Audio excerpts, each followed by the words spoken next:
What did the Germans do to the nurse who refused to speak during the interrogation? In June 1941, the life of 23-year-old Vera Voloshyna changed dramatically. A student at the Moscow State Pedagogical Institute named after Lenin, who dreamed of a peaceful teaching profession, was instantly confronted with the brutal reality of war. Born on September 30, 1919 in Kemerovo to a miner's family, Vera has been accustomed to work and responsibility since childhood. Her athletic training, gymnastics, athletics, skydiving, became the foundation for her future feat. Vera could not stand by when the country was in danger. Despite offers to stay in Moscow and teach physical education, she firmly decided to go to the front. Her determination was impressive. The girl took accelerated training courses for intelligence officers at the Moscow Defense Headquarters.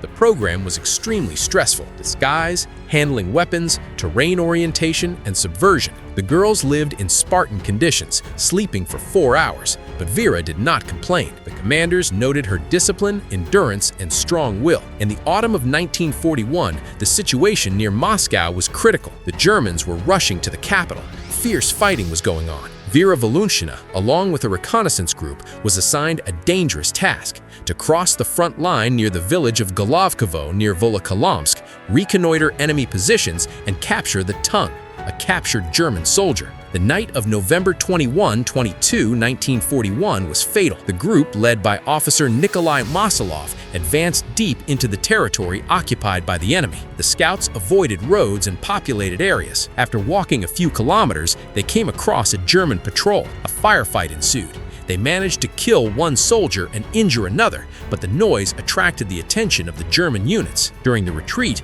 Vera covered the group, firing from a machine gun. She helped the wounded soldier to retreat, but she fell behind. Eyewitnesses said that the girl was surrounded and captured. Vera was taken to the village of Golovkovo, where the German commandant's post was located. The brutal interrogations began. The Germans demanded to provide information about the units of the Red Army and the task of the group, but Vera remained silent, despite the beatings, interrogations in the cold, and tearing off clothes. One of the eyewitnesses, a peasant from the village of Golovkovo, later recalled, "She stood straight like a soldier. She didn't cry. She just looked into the eyes of the executioners." On November 29, 1941, Vera Voloshyna was taken to the outskirts of the village and hung from a telegraph pole. Before her execution, she uttered words that have become a symbol of courage. "I'm not afraid of death. My comrades will avenge me.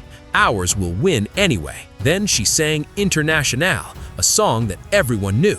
Germans listened in silence. Only after the end of the song did the officer command the soldiers. Vera's body hung on the pole for several days. The locals, risking their lives, took her off at night and buried her on the outskirts of the village. For a long time, the heroine's name remained unknown. She was considered missing, and the locals called her an unknown guerrilla. It was only in the late 1940s that the search for the missing fighters began. Local historians, veterans, and residents of Golovkovo told about the hanged girl. Archival documents confirmed that it was in these places that the group, which included Voloshyna, operated. In 1966, Vera's remains were reburied in Kemerovo, her hometown. The words "she died for her homeland" were stamped on the tombstone.